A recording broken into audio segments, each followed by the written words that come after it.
Vėl kamuolys skirtas Kirstičiui. Nepataiko Kirstičius, bet antruoju bandymu pelno taškus.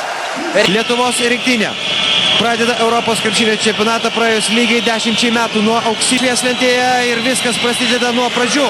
Taigi tada Švedijoje lietuviai, pamenate, pirmose rungtynėse. Švieslentėje ir viskas prasideda nuo pradžių. Taigi tada Švedijoje lietuviai, pamenate, pirmose rungtynėse.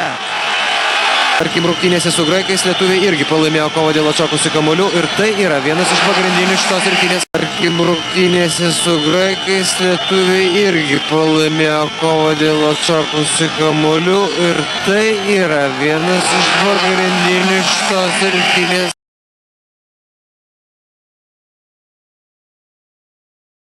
Kaustų Renaldas Seibutis nepataiko net į lanką tos rinktinės gynėjas ir čia jau Kaustų Renaldas Seibutis nepataiko net į lanką tos rinktinės gynėjas ir čia jau tokia skubota, neparuošta Mūsiškio ataka.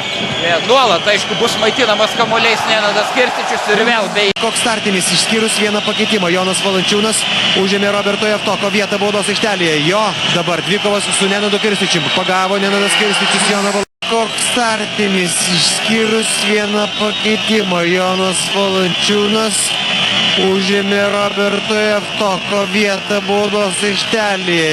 Jo dabar dvikovas su Nenadu Kirstičium. Pagavo Nenadas Kirstičius Joną Valančiūną.